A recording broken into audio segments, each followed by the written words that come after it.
Bu Guru, halo teman-teman semua. Kami kelompok 6 yang beranggotakan 6 orang. Sebelum kami memperkenalkan drama kami, izinkan kami memperkenalkan diri kami dan peran-peran kami. Saya Natasha Natania Luman Raja sebagai Purbararang.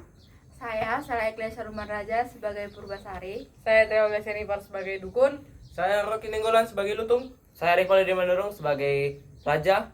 Saya Priska Utapea sebagai Ratu. Kami akan mempersembahkan drama Lutung Kasarong. Selamat menyaksikan.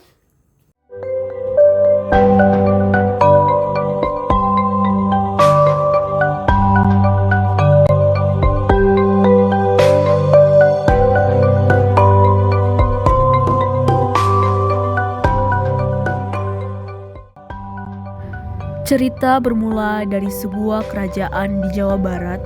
Hiduplah kakak beradik bernama Purbararang dan Purbasari, dua putri dari Prabu Tapa Agung.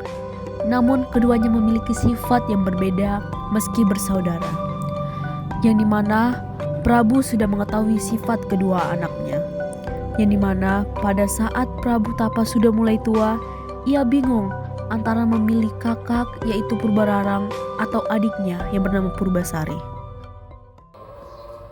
Kanda, sudah berapa hari ini Dinda melihat Kanda sangat murung. Ada apa? Jadi begini Dinda, Kanda rasa Kanda sudah tidak muda lagi. Kanda sudah semakin tua dan sakit-sakitan.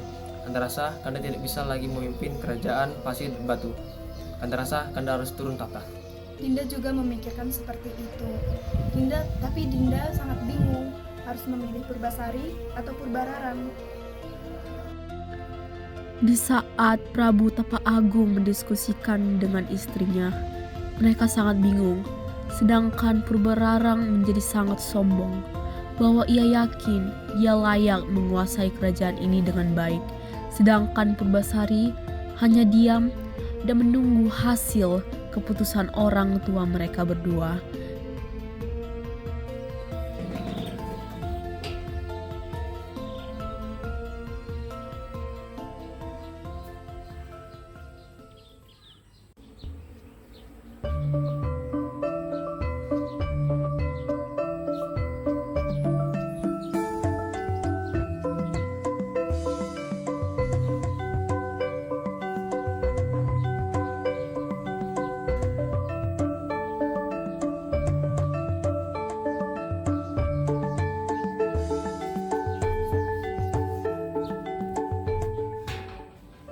Hasil keputusan Prabu Tapa Agung adalah menyerahkan tata ke Purbasari. Tentu saja membuat Purbararang marah dan ingin protes kepada ayahnya karena dia merasa tidak adil. Kenapa sih ayah Anda milih Purbasari? Seharusnya aku yang cocok jadi pewaris tata ini, bukan Purbasari. Aku yang lebih kaya, aku yang lebih pintar, aku yang lebih bijak, aku yang lebih tua, aku yang lebih tahu masalah kerajaan ini. Kenapa mesti Purbasari sih? Kenapa nggak aku? Gak adil banget. Pokoknya aku harus datangi ayah besok. Setelah Purbararang membuat rencana, keesokan harinya ia mendatangi ayahnya, Prabu Tapa Agung. Ayah Anda, kenapa yang memilih Purbasari menjadi ratu? Seharusnya aku yang jadi ratu. Aku lebih tua, aku lebih tahu kerajaan ini, aku lebih bisa memperbaiki masalah-masalah di kerajaan ini. Bukan Purbasari. Purbasari itu baru lahir, ayah. Seharusnya aku, bukan dia. Ayah sudah tahu kelakuan kamu. Kamu sering membawa poya-poya, sering menghamburkan duit, dan kamu tidak cocok jadi raja. Makanya itu kan saya memilih Purbasari. Ayah nggak adil banget sih. Sekarang kamu pergi dulu. Saya akan memikirkannya dulu. Setelah ia mengomentari hasil keputusan ayahnya, Purbararang merasa sangat kesal karena ia tahu ayahnya tidak akan berubah pikirannya dan tetap memilih Purbasari menjadi ratu. Akhirnya, Purbararang memilih untuk mendatangi seorang dukun yang terkenal di kerajaan itu untuk mengutuk adiknya.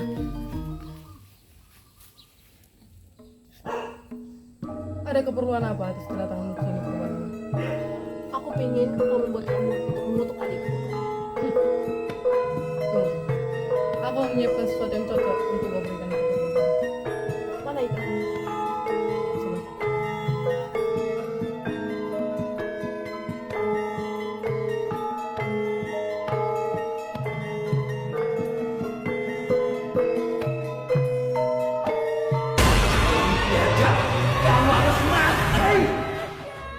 Setelah dukun itu mengerjakan ramuannya, ia langsung memberikannya kepada Purbararang. Ini sangat cocok untuk kau berikan ke Purbasari. Itu sangat ampuh. Baiklah, terima ini sebagai upamu. Setelah ia menerima ramuan yang dikasih dukun itu, ia segera bergegas kembali ke kerajaan supaya ia dapat meletakkan minuman di atas meja di kamar Purbasari.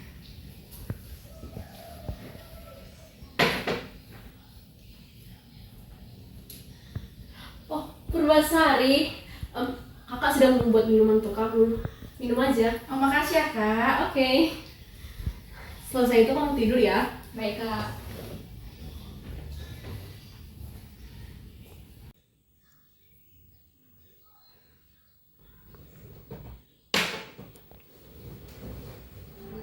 Dan setelah Purbasari meminum ramuan itu tadi, ia langsung bergegas tidur untuk menyambut hari esok. Tapi tanpa ia sangka, sesuatu terjadi pada badannya. Ada apa ini? Purbararang, Purbararang. Purbararang, Purbararang. Tolong Purbararang. Kamu kenapa? Ada apa ini Purbararang? Ya ampun, Nggak tahu Purbararang, ada apa ini? kamu sebenarnya sedang dikutuk. Jadi bagaimana Purbararang? Kamu harus pergi dari sini, Purbasari. Tidak mungkin Purbararang, aku akan menjadi ratu. Tapi lebih kepentingan rakyat. Aduh, Rakyat tidak akan terima ketika ratunya seperti ini. Bagaimana ini? Kamu harus pergi. Ayahanda! Ada apa ini? Kenapa nunggu Purbasari? Nggak tahu ayah. Bagaimana ini? Ayah, sepertinya dia harus pergi. Dia tidak cocok seperti ini.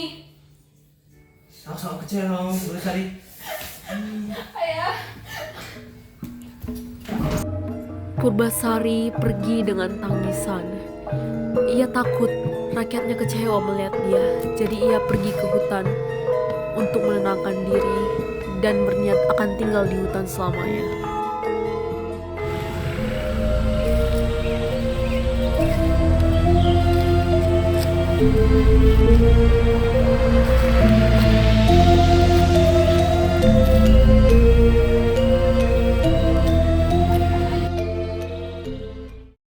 Kenapa ya aku bisa seperti ini? Apa yang terjadi padaku? Bagaimana ini?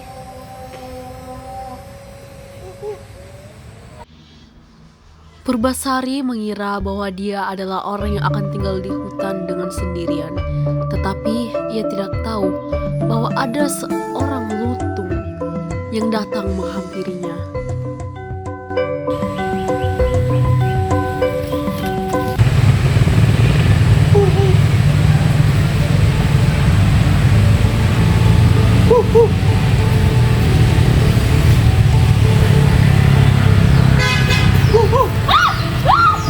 Kamu siapa? Jangan takut.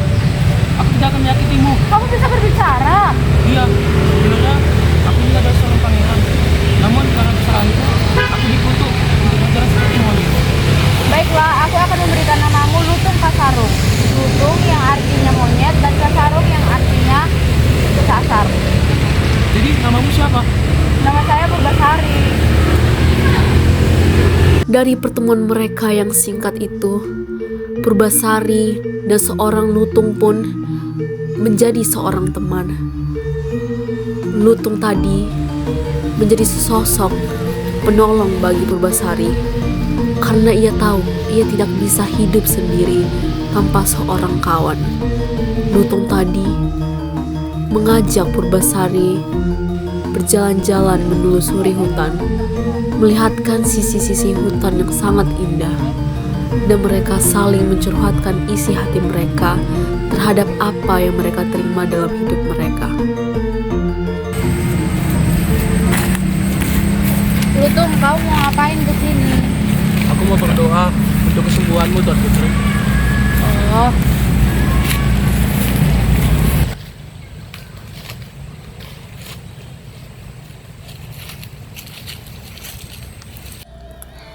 Lutung Kasarung pun bertapa di tempat biasanya dia berdoa. Ia berdoa supaya Putri Purbasari kembali semula, ini mana kutukannya telah hilang dan bisa memimpin kerajaan. Di saat Lutung Kasarung berdoa, Putri Purbasari memikirkan sebuah rencana, yang dimana saat kutukannya telah hilang dari seluruh kuncur tubuhnya, ia akan membawa Lutung Kasarung ke kerajaannya dan ingin menjadikan Lutung Kasarung sebagai pasangan hidupnya dan memerintah kerajaan itu bersama-sama. Dan keesokan harinya,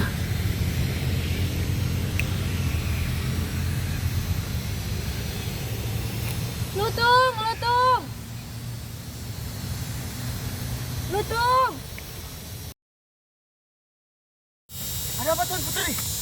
Kutukanku sudah hilang. Syukurlah. Ternyata selama ini doaku telah berhasil. Iya. sesuai dengan rencananya, ketika ia telah sembuh dari kutukan itu, ia akan membawa Lutung pergi dari hutan. Dan pada saat itulah Lutung diajaknya pergi dari hutan tersebut dan kembali ke kerajaannya. Mereka melewati hutan dan kembali pada wilayah Pasir Batu, yang dimana saat itu kerajaan sudah hampir mulai diperintah oleh Purbararang.